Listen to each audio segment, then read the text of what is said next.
Hey everyone, welcome back to Launch Codes Football. My name is Chris, I'm Chris P. and today we're going to be talking about week 1 of the NFL season. Chris, how you doing today? Terrible. I don't I don't know what to say. I honestly looking at this past week of just sadness starting right off the bat on Thursday and then it going downhill on prime time Sunday night and then the big old bomb on Monday. So, what more Dude, can you say? true. And you all may be noticing for the first time ever in the 61 episodes, counting this one, that we've done this. Chelsea is not here today. She is unfortunately sick and not feeling great. So hopefully she can be on for next weekend or for next week. But we're gonna go ahead and the show must go on. And now, Chris, you've been here for like what, not long or 2 episodes, and now you're already helping run. Chelsea just happens to be out, right? Is I she mean, is she I gave her dipping? the gave her the little cough. There can only be two, right? True. I'm kidding. She's definitely not dipping. Anyways, we had a lot to get into today, so let's go ahead and get right into it. Chris, why don't you start us off with Chiefs and Lions on Thursday night football last week? Honestly, guys, uh, I really didn't want to. I really did not want to get into this. Like this was probably my most screaming game I've ever had internally and externally of just frustration until the end. I was trying to be positive, and then I saw the last throw to Kadarius Toney, and I just turned off the TV and said, "I'm going to bed." Can we So take note of your background first? oh yeah, I have to be reminded every single time. Now, if you don't know this background, this is when Kadarius Toney decided to not catch it, do his actual job that he's paid for, and just give the ball to the Lions just for free. So let's get into it. So it was a great, exciting game that was close to the end. If you didn't watch it, Mahomes came in with the mindset of winning. Goff came in to say, "Hey, I'm going to try to beat y'all again. It's going to be a tough game." And they both played well. However, Mahomes, even though he had the mindset of winning, he seemed to be the only one wanting to truly win that day.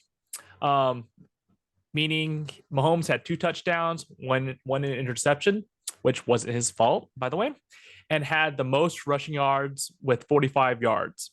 Pacheco, unfortunately, had 23 yards. I started him in fantasy. Never will again. He will get another spot on my fantasy team until he shows it. And then after that, the stats kind of drop off. Um, Sky Moore, he was targeted 3 times, 0 catches, 3 drops. And good old Kadarius Toney. We had the big talk of the show last week, telling people like they need to step up the game. Sky Moore needed to step up the game. Toney needed it too, and Rashee Rice. And none of them decided to pick up the game. At the end of the day, Toney basically threw away the game. He had 5 targets, one he received with 1 yard gain. And he's also the one that led to Mahomes' interception, with which ended up with a pick six. And then with the cherry on top, I thought maybe he'll do his job. It's like when I go to work, I'm expected to do something. I expect Toney, his one job is to catch the ball, just to catch the ball, right? And if you're not watching YouTube, I have the slideshow of the good old interception, right? Just catch the ball. And at the last minute and 30 seconds, literally, Mahomes throws a perfect pass to him right on the 40-yard line that would have won them the game. They were just 1 point away. And Kadarius Toney just said, "Nah, not today." And just went right through his fingers. Like, what more? What more can we expect from him? And he surely showed it. Not only did he do that, he decided to poke fun later on Sunday evening when the good old Giants and Cowboys primetime TV came on and said, hey, this is a great game. We're going to watch it. We're going to see Saquon go off. We're going to see Daniel Jones go off. It was just the Cowboy show. I'm just going to say it. It was the Cowboys just destroying the Giants. And Toney, after his Thursday loss, decided to poke fun at the Giants. And if you don't see it on the screen, he literally posted a 40-0 with Stewie from Family Guy. Literally, what more can you say? Like, how does he have the gall to open up his Instagram just to say that? Like, that's preposterous. You are absolutely off your bonkers. And so with that being said, I'm putting a petition in to sit down Kadarius Toney and tell him to do his job. So if I was Andy Reid, I would sit him down and say, hey, your job is to catch balls and you didn't catch anything last week. So, but there is a positive. There is a positive though. The holdout has ended. Chris Jones has signed a 1-year contract, even though he has a 2-year contract still left. He signed a 1-year contract with incentives that can get him up to $25 million this year. Just like last week, I was telling y'all we need to pay him in incentives. That's how you get through the cap. And that's what they did. I guess they listened to the podcast. I think they did. I think that's exactly what happened. Now, here's the thing. With all that listening, like Chris Jones, you literally held out for $5 million. Like, to me, I know in him, he's like, oh, it's a little bump in pay. And I know for us regular folks, $5 million, any of us would kill for that, right? But you held out for $5 million with almost $2 million in fees, by the way. He has almost $2 million he has to pay back to the NFL for not participating in training camps and not playing in his game the first week. That being said, why hold out for such a small amount? What do you think, Wiles? Yeah, I mean, he didn't really get exactly what he wanted. I mean, he will, I guess, make more money. But I don't think the Kansas City defense costed them the game. I don't really think that. In fact, I think they played decently well. I mean, I think if you hold any modern NFL offense to 21 points, that's a pretty good day. And they even gave the Chiefs a chance to win at the end. They stopped them, or they stopped the Lions and gave Mahomes the ball in the fourth quarter to go make the game-winning drive. So I don't think it was like Chris Jones was like, this team needs me. I think Travis Kelce might have been thinking that. He might have been on the sideline like, good Lord, I need to get in there myself. But Chris Jones, maybe there was a little bit of that feeling, and maybe when they lost, he felt a little bit guilty about it too. There's could be that. But he did get what he wanted. He got more money. I don't know if it was worth it. I mean, I guess we'll see. I mean, if they make the playoffs and they ended up being like the 2 or 1 seed anyway, it's not a huge deal. Well, I will say if it's like a game difference, then it is a big deal because the 1 seed's the only one with a bye week. So I mean, there could be that in the future. Not saying it's 100% going to be like that, because obviously, as week 1 shows, we have no idea what's going to happen this year. Every year, people predict it. We never know, but. I mean, I don't really know if this was worth it, and it doesn't even seem like he was super thrilled with it, but yeah, he did get more money. So I guess in a way he got what he wanted. I don't know. Yeah. I think that was just petty money that maybe he wanted to just be petty to the owner and say, hey, maybe next year you bump it up. I don't know. Maybe that's what he's trying to work on for next year, or maybe having a long-term contract next year. But really, I mean, at this rate, we might not even make it to the Super Bowl, to be honest. If we have these wide receivers that to say, hey, we don't want to catch at all, and Kelce is the only one that really wants to catch, at this point, we're going to be last in the league because no one wants to catch the ball at this point. So that being said, my rant over the Chiefs of this past Thursday game is over, and we'll move on. So That was amazing. Thank you so much for that. I've been waiting so long to hear that. I was scared to legitimately message you that night and be like, how are you feeling? Because I knew there was all types of things happening.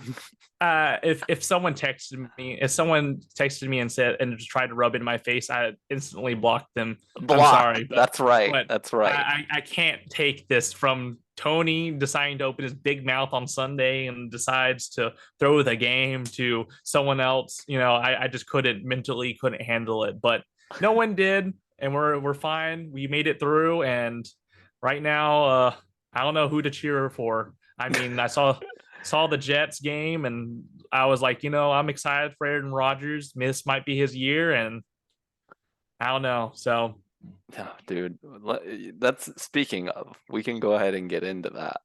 Um, so I was talking with Chris before the show, both yesterday and today, and as a resident of the Jersey area, I think one of the funniest things, and that I've told people, is that wherever I go, I will bring bad luck to the sports teams wherever I go.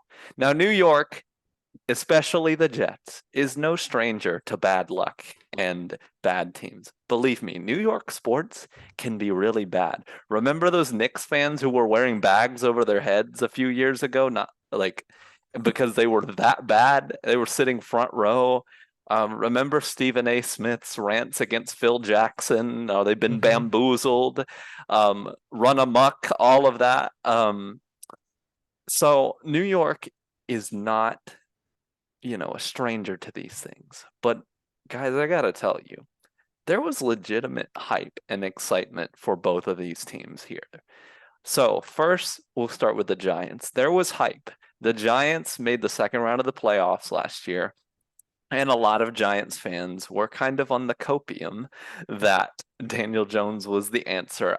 I'm kidding partly, but also look, last year's plan for Daniel Jones was have him run the ball more instead of throw more. And it worked. It worked to pretty good success. He's actually quite a good running QB. And they won a lot of games like that, making the second round of the playoffs, beating the Vikings, who had anything but a normal season. But anyways, there was legitimate excitement coming into this Giants Cowboys game. It's the Giants Cowboys, one of the rivalries in the NFL, and that NBC has to shove in our face every year because that's apparently the only two teams playing in week 1, so we have to play them on Sunday Night Football. I'm just saying, man, that this was legitimately the worst game they could have picked. It was pouring rain the whole weekend, so it already looked terrible. MetLife is a turf stadium, so not only do you have all the rain, but you have fake grass, which apparently they will fix in 3 years once the World Cup comes, only because the World Cup, FIFA literally makes stadiums have real grass. So don't worry, guys, in 3 years, real grass in MetLife. But That'll this be stadium, interesting. I know, right? And finally. So here's the thing. The Giants end up coming out and losing 40-0. I want you guys to know I was up 30 plus points in fantasy on a guy. And that guy though had the Dallas defense, and he came within 0.118th of a point of beating me. I was like, are the Giants really about to lose me my first week of fantasy? They did not, but good Lord, it was close. One sack, one anything else goes wrong, it was over for me. The Giants stunk the building up. I mean, their fans were booing. Their fans were gone by, I think, probably like the third quarter. So there goes that excitement. But don't worry, Monday Night Football, we have the New York Jets. It's not only the New York Jets, it's Aaron Rodgers' debut. It's not only Aaron Rodgers' debut, it is the anniversary of 9/11. Literally, they have Aaron Rodgers come out of the tunnel and holding the American flag. Everyone is so excited. The stadium was packed with people. It was electric. You could feel the energy while just even watching on TV. And the fourth play, he's gone. He's gone for the season. Like, what was it, 75 seconds? Didn't you tell me about that, Chris? Yeah, something. 75 seconds? Yeah, it was less about that. I will say, less than 5 minutes on the field. He he's done. you guys got to realize people around here have been so excited. Even Aaron Rodgers, he was contemplating retirement, but he's like, no, I want to be a New York Jet. I think, oh, and for the YouTube watchers, you have a treat here or a curse. So I think that it's just crazy. Like Rogers was excited. He was really becoming a New Yorker. He was getting involved with the community. He was legitimately excited and happy to be here. And he tears his Achilles. Like the Jets have had bad luck in their lives. But good Lord, like this has to be the worst of it. You have no idea. Jets, you guys know, Jets fans have been thinking like this is our Super Bowl year. And to be real, they have a dang good roster. They have an elite defense. They got receivers. They have almost every piece except their offensive line was shaky, which ended up showing. Now, to be real, if you watch, like I was watching, what was it, ESPN, they were talking about it. Really, the sack was on Rodgers because he held the ball too long. Obviously, not going to blame him for getting injured. That's a freak accident. But like, how does so much bad luck happen? But not only this, I am convinced the stadium was cursed this week because after all this, the Jets still win the game. It was like, how do you win? Like one, okay, the Bills, I'm sorry. We got to get into them too because how do you lose that? Like Josh Allen is supposed to be an elite QB, one of the best in the league. He looked awful. He looked like he hadn't even been practicing this year. Like what? I know the Jets have a very good defense. Don't get me wrong. I know they do, and I know Allen just sometimes has these bad games, but come on, man. Zach Wilson did enough. He had one bad interception, but it's not like he even did that much. I mean, we went into overtime like what was it, 16-16? So it Mhm. wasn't like he was dropping four TDs and really just running away with the game. And I mean, yeah, credit to them for getting the drive at the end to tie the game. But then in overtime, what was that drive? That was terrible. It So wasn't much of a drive. no, and this is the same Bills who complained about not getting a shot in overtime a few years ago against Kansas City. So, and then they come out and they do this. I'm like, what? I don't even know, man. So, I mean, props to the Jets. I was really happy to like see them win because that they needed something, man. Like you needed some type of happiness. Really happy for the guy who returned the punt to win it in the end. Like because he was close to getting cut, and then he ends up being like the hero of the game. And Bills fans can probably be upset about the tripping no call, but I'm like, all right, no, you had plenty of chances to win that game. Like they cannot be mad. They lost that game, and that they clearly should have won. And so I don't know, man. This stadium was cursed this weekend. I mean, blessed for the Cowboys, I guess, but other than that, it was cursed for everyone else. So the Jets may have won the battle, but they lost the war. And but the Bills, good Lord, if they don't get it together, they're not going to do anything this year. Um, I've said a lot. Chris, what do you think? We talked a lot about the Bills yesterday, so I know you have some thoughts on them. So to rewind all back from what you said from the Giants, and don't get me wrong, like Daniel Jones did terrible, Saquon Barkley did terrible, but did he even have an O line out there? To be honest, like No, literally, like I am pretty sure every year I've watched them play, literally he does not have an O line, I and they yeah, keep I agree. saying we they keep saying we're paying some good players, we're trying to boost the O line, like help with the run game, right? Well, obviously it ain't working, so either you get some people to get fired or light a fire under them because right now they can't block. Like they make the Panthers. I'm gonna say this. They make the Panthers look like a Super Bowl contender. I'm going to say that their O line. We have a bad left tackle as a Panthers. He is not. He didn't do bad the other day. There He were didn't. times. There He were had one bad times. play. All right. Anyways, moving past that. But with that being said, we'll keep moving on from the Giants to the Jets. I mean, it is a heartbreak. Don't get me wrong. Like New York, all this hype for Aaron Rodgers. He's going to a team that basically he recommended for people of free agency. And he was like, I'm going to lead this team to victory. and look what happens. Literally Achilles. Like from J.K. Dobbins to Aaron Rodgers, I'm probably gonna say it. It is very hard to come back from how old he is and to heal from Achilles and to play at the top right now. That is hard to play. Like Tom Brady, he has gone through some injuries, but nothing like this that's Achilles and right off start off the season, right? So I will say prayers up to Aaron Rodgers, but also like, Definitely. I mean, you have Zach Wilson. Like, even and I remember watching Eli Manning. He was literally saying, "Who do they have? They have Zach Wilson.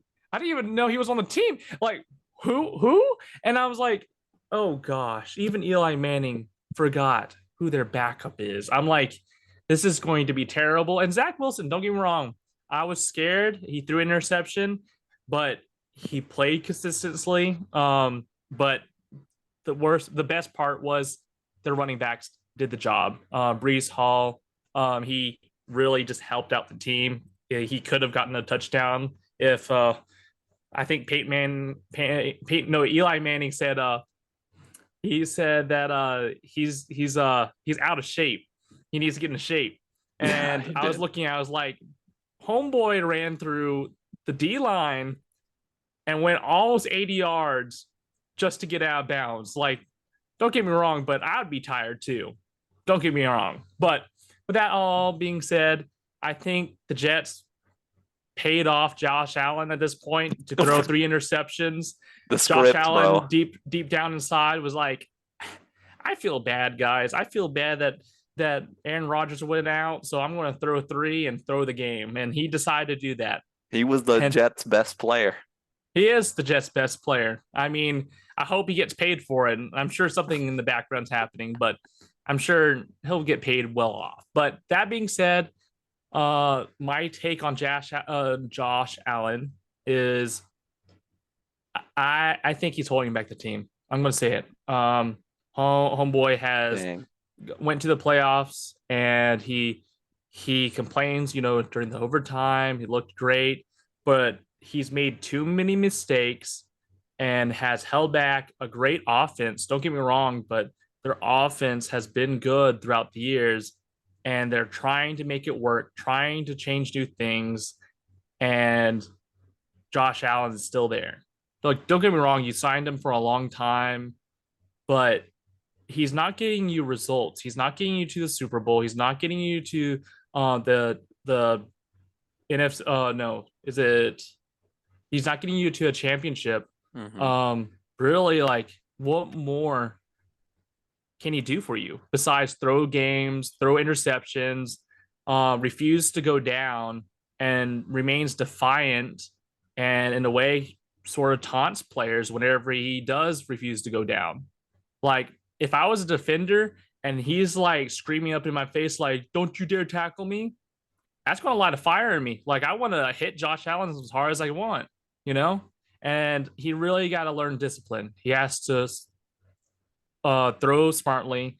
I mean, I remember watching him when he threw to Gabe Davis, and he literally there was three Jets around him, and I was like, that's a sketchy pass. Like, Yep. don't get me wrong, but you're not throwing it wisely. And Mm-hmm. I think at the end of the year, he might have touchdowns, but he's going to have a high interception rate, and I feel bad for those who do have him. He might drop 40 points in fantasy. He might drop 2 points because he just got to learn discipline. And he's a young Mm-hmm. player. He's a mid player that needs to learn, but over time, he's got to calm down. I don't know. Maybe is the Bills. Maybe it is the Bills coach, but I think I'm going to put this in Josh Allen. I don't think if the coach told him to throw 3 interceptions, I'll tell you that. Yeah. No, I agree. I don't know, like, if he's, I mean, to some extent, I do agree because it's like, yes, there was obviously a few years ago in that crazy playoff game where I won't say he lost in that game. Obviously, no, Josh Allen played terrifically. But there's been a lot of instances over the years, and Bills fans know about this, where his interception rate is way too high and he just makes some boneheaded decisions. Like sometimes I'm like, dude, what are you doing? I also think the Bills force it to Stephon Diggs way too much. It's like they forget they have other guys, or they don't trust them, or they don't maybe even trust their own run game. I know historically their run game hasn't been the best, and I know there's been complications with that. But I think that this game, I mean, you had to win this one. You had to go get this one. This is one of those that I know the Jets have a very good defense. It is not discrediting their defense. It's not like that. We all know they have a very good one. But their offense was so abysmal in the game. Like you should have been able to put up more than 16 in regulation against them. And so I really think this was just inexcusable of a game. We've seen the Bills where they can dominate. Like last year in week 1 when they went out and just dominated to start and everyone's like, "Oh my gosh, they might go undefeated." Everyone always overreacts to big time wins. They always think that. But I I don't know, man. I kind of agree. They go as far as Allen goes, and when he's on fire, they can go anywhere. But when he's not, he's kind of hot and cold, not gonna lie. And like that's just something that is an unfortunate reality we've seen with him. I think he can get better, and I mean he's shown progression, but it's like I mean this is like what his like fifth, sixth year. Like he's been doing this a while now. Like these mistakes really are not excusable at this point. He's a veteran QB and he's one of the highest paid. Or, he makes a lot of money and that team, is built around him. I mean, Daniel Jones gets paid a lot of money, but he doesn't compare to Josh Allen. I mean, Daniel Jones and Josh Allen, don't get me wrong, but I'd pick Josh Allen, but still, Daniel Jones, he has his moments too. Yeah. So, yeah, well, I think this was fascinating. I think the Monday night game itself, it was fun. Like it was like exciting. I gotta say, like it was as from like a fan standpoint, you watch it and you're like, wow, that's crazy, everything. And Zach, we trust. All I'm saying. There's all these memes and stuff about like the team just calling up every QB, just calling anybody. And there are all these fans of different teams being like, I mean, they could take our backup, our back. And I'm like, I wish I'm going to say this now. So I know the Panthers, they cut Matt Corral and they put him on their practice team, but he was picked what third pick? third Not third, round. third round. Sorry, everyone. Third round, and he's not on a team. Like he's on a practice squad. Don't get me wrong, but if I was the Jets, I would sit him behind Zach Wilson, let him get a few games under his belt, watch what a veteran, not a good veteran, but a veteran play, and take a chance on him. Now, Matt Rule ruined his career. Yes, he's a lot older player, but you're taking a chance that might have high potential. You never know. Or you pick a person that's old, like Matt Ryan, Cam Newton, Carson Wentz, who's injury prone, and slap on a band-aid that says everything's fine, we'll be fine, right? Why not take Matt Corral? Like, don't get me wrong, but like he has potential, just no one wants to give him a shot. True. And it's time that he gets a shot. And I think he might have a higher ceiling than Zach Wilson because think about it. Zach Wilson, yes, he might have experience, but he's reaching his roof. Don't get me wrong. He's reaching his roof of this is my potential. I could be a okay quarterback in a very good offensive scheme and still win games barely if they throw the game. I want to bounce off of that because you mentioned Matt Rule. So I heard today from you have a little bit of a take on a certain pick that the Panthers made. And Okay. I gotta know what you're thinking with this. All right. So right now, we all know Jaycee Horn. He's potentially out for the year, due to like a freak injury or something like that, right? And we took him what, eighth Yep, pick, I believe. eighth or ninth. Yeah, And I was screaming at the Panthers of like, why? Why do we need a corner? We have Stephon Gilmore. didn't We have him have at the all these time. at the time. We had Stephon Gilmore, who, Oh, by the way, we let walk, and he went to the Colts, and now he's with the Cowboys, and he's still playing really great. hmm. I don't know why we cut him. Whoopsie doo. But with that being said, Jaycee Horn was taken eighth, right? His rookie year, yet again, he got injured, right? And I'm like, Mm-hmm. great. Now we have an injury prone person. And then everyone's like, okay, well, he's a great player. Great player. Yes. He doesn't, yeah, don't get me wrong. He's a great player when he's healthy. Yes. Healthy. Pro Bowl corner when he's out there. But now, if he's out for the year, yet again, why do we take injured players, injury open players? Don't get me wrong, but the one person I wanted the Panthers to take, and he was going to go pretty high, was Micah Parsons. And don't get me wrong, the only reason why, and these were the reports out that time. The only reason why he dropped so low was due to attitude reasons, because of his attitude.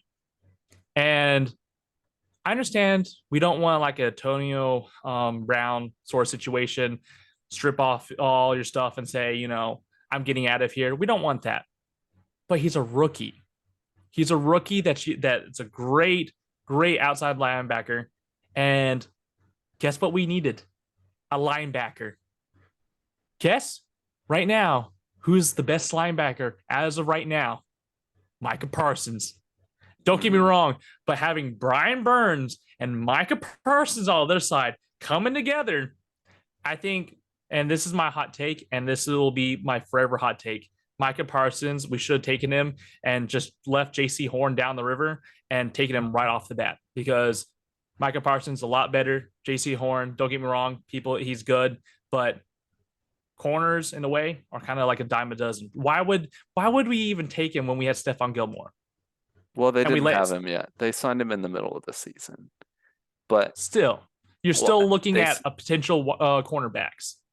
here's the thing, if I may. I kind of agree with you in that, look, Jaycee Horn is a very, very good player when he's out there. When he is healthy, for most of last year, he was healthy. But guess what? At the end of the season, in the last two games, when they had a chance at a playoff run, when they had to beat Tom Brady and the Bucks, he wasn't there and their corners got exposed. The problems have been when, especially with the Matt Rule area, is honestly so many of our picks have been so bad from that era. Matt Rule banked on trading for Sam Darnold, gave up a second and like $20 million guaranteed for a guy who hadn't played a down for you. He said, in case he's good, I want to have him locked up for next year. Which is, just looking back, that's crazy unless he's gonna be good. My thing with this is Jaycee Horn is not, again, he's not a bad player. He's legitimately a Pro Bowl corner when he's out there, but he's not out there. This is his third injury in 3 years. He hasn't played a full season yet, and it's not his fault, but it's like, I kind of agree with you. They did need linebackers. Yes, corners are in need. I do agree. But honestly, just either like Micah Parsons, or they should have taken a QB. I'm still on the side of they should have at least tried with like Justin Fields or something. However you feel about Justin Fields right now is how you feel. That's fine. But you have to think of this objectively, in that Matt Rule basically put all of his chips in on Sam Darnold. And that's what he was saying by making this pick. He was like, I believe Sam Darnold's the guy of the future, so I don't need another quarterback. So I'm going to go with Horn. And so this pick is just coming, and it's I feel like unless he has a significant recovery, like this pick is going to be looked at as one of the ones that just, I hate to say it, but it's going to be looked at as a bust. A bust, I don't normally like to count injuries as a bust, but a lot of people do. And unfortunately, like if this keeps going, if this pattern happens, it's going to be a bust pick for the Panthers. And so far, it is not looking good. We thought it wasn't like a huge injury in week 1, but now it's like Frank Wright's saying is a really freak injury. He could be on IR. He could be done for the year. And it's ridiculous, man. This whole thing is so ridiculous. Like, how does that happen? I mean, it's not as bad as Rodgers. Not gonna lie. Sorry, Jets fans. I don't think it's as bad as that. That is literally one of the worst injuries I think in NFL history as far as like the significance of it. Um, but I do agree with you, Chris. Like, even a linebacker might have been, or like if they did get Micah Parsons, bro, they could be set. There's so many what ifs. Even Patrick Surtain the second, PS2, went right after Horn, who's been, I mean, Patrick Surtain has been very good and he's stayed, most importantly, healthy. Well, that's the thing. I think the reason why I say at that point in time, we were missing a spot for Luke Kuechly. Like, don't get Yep. me wrong, we needed a Mhm. spot. And Micah Parsons, he showed in college that he's a great linebacker. Great. He was going projected in the top 10. Mhm. And due to reports saying, due to his attitude and his work ethic, they decided not to take him. People looked away from him because of an attitude problem. Mhm. And every single game I've seen him play, he hasn't had an attitude. He hasn't done anything wrong. He hasn't been suspended to any games. He Mhm. hasn't gone through any sort of procedure like that. Maybe down his career, he will get confident and do things. But as of right now, all the people, the scouts are saying, "Oh, he's going to be a bust. Oh, he's going to he has a bad attitude problem." They all need to get fired, to be honest. If you're going to go based off attitude, then totally, if you're going to base off of that and not see his stats, not see how well he played in college, you're totally going off of, well, he didn't wake up on time, so he's obviously a bad attitude player. That's just not how a scout should be judging it off of, but by actual stats. Now, yes, it could be like, well, I want more money, kind of like Chris Jones. Like, that's an attitude right there. Chris Jones literally has attitude right now, but the thing is, your tail's still taking a chance, and yes, he's still on the team, and yes, you tried him out. But the thing is, Micah Parsons, all they want is a shot. Don't get me wrong, but any sort of rookie wants a shot, and he's going to try to do the best he can, you Mhm. know. So, but with that being said, I think we'll give it a spot and transition into the next thing. I right now we were talking about the Panthers and how we needed linebackers, and now we have our future QB, good old himself, Bryce Young. Mhm. Now he didn't have a spectacular game. Um, there are times that I'm sure Panthers fans were screaming of just, "What are you doing? What are you doing?" He threw the same play to the same person twice. Good old Jesse Bates.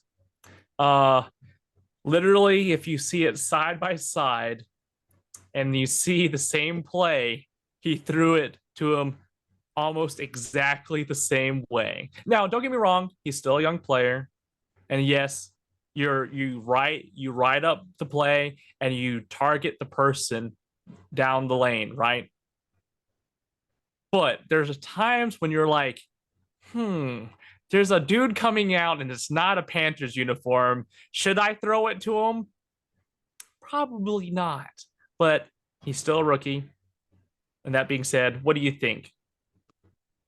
First I want to get this out of the way. The fact that Jesse Bates did it. I love Jesse Bates. He's my guy at a Wake Forest. Like he's legitimately a top safety in the league. No idea why he went second round. I'm not gonna move past. I'm not gonna, think about that. But I just want to say every one of his picks, he actually caused all three of Panthers turnovers in this game. He forced the fumble and he got the two picks.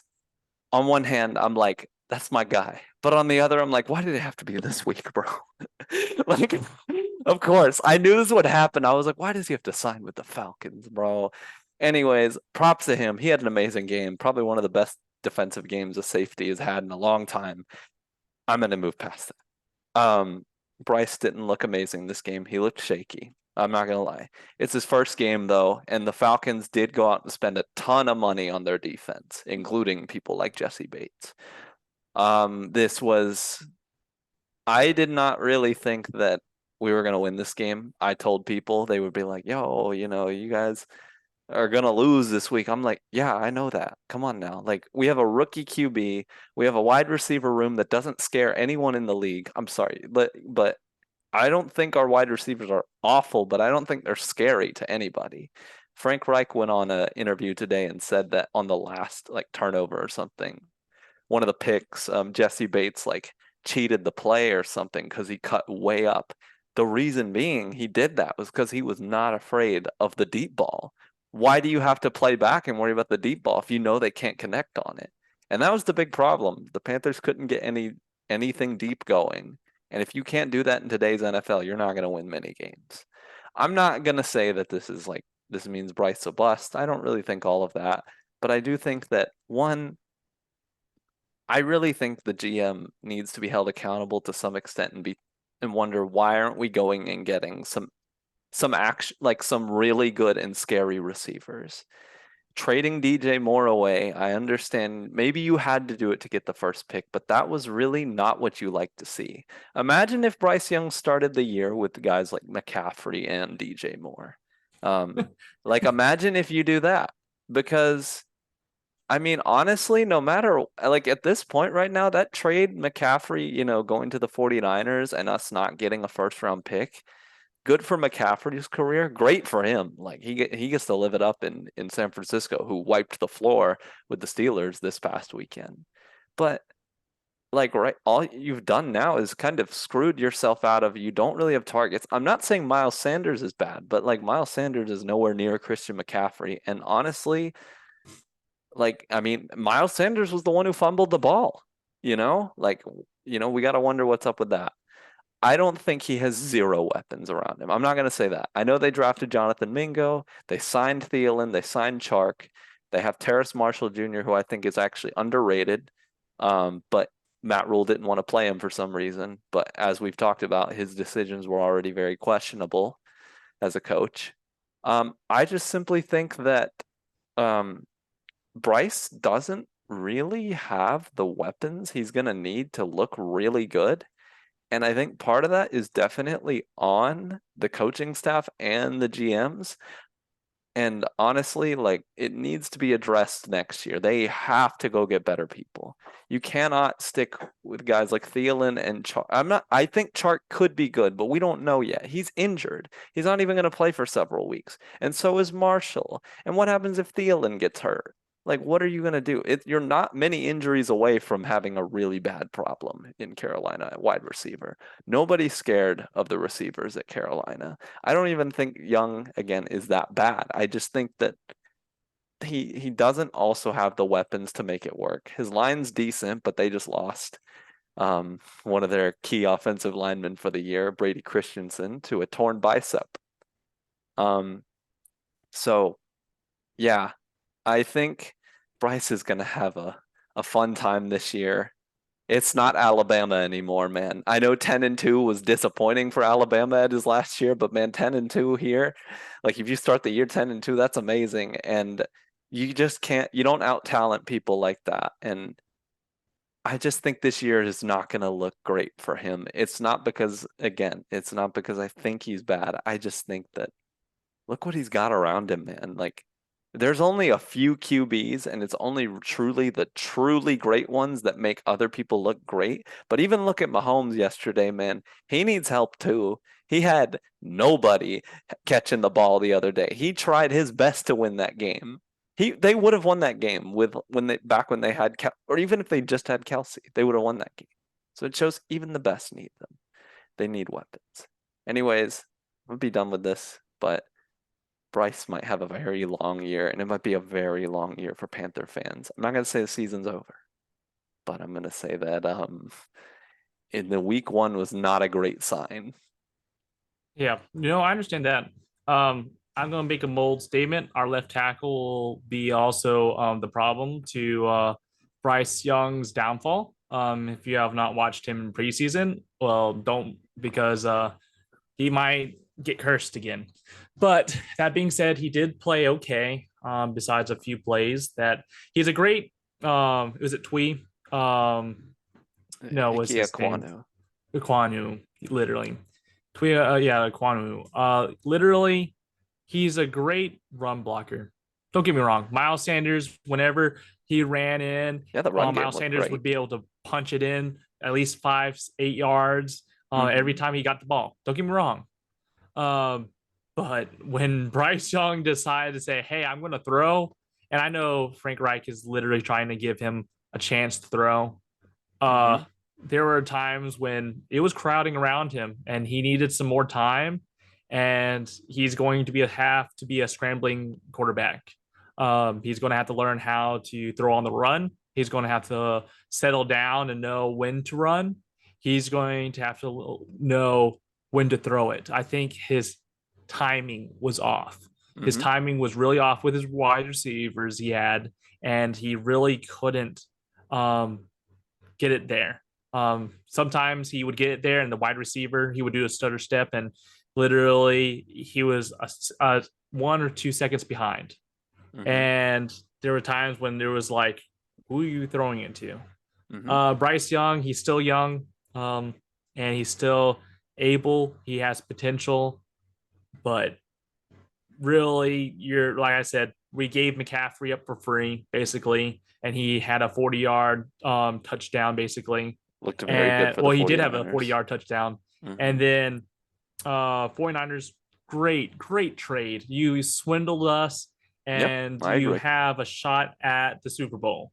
Good for you. We're over here trying to figure out if two rocks will make it with leftovers like Miles Sanders. Don't get me wrong, he's a good running back, but he also had a great O line last year that would helped him get yards, helped him find holes. Don't get me wrong, but like it's just not only running backs. We need a team. We need good defense. We need good offense. And right now, we're struggling. And really, I hope Mike Evans will come to the Panthers, but that's a rival team. And why should he come here? Why not go to the Chiefs? Why not go to the Jets? Why not go to somewhere else? Um, so right now we could we need the cap. We need to have free agency next year, and maybe hopefully cut a few players that might be dead weight. Mhm. Brian Burns, of course, we want to keep, but Brian Yeah, he Burns looked might look good. at us.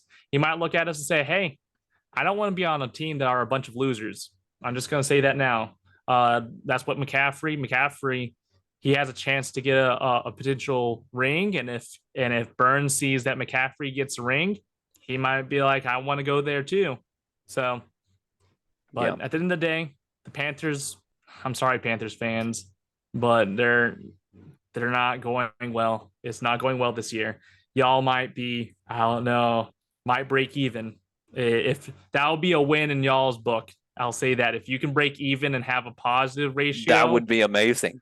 but at this point, I mean, you also went up against BJ Robinson, and don't get me wrong, Algier played really well against us.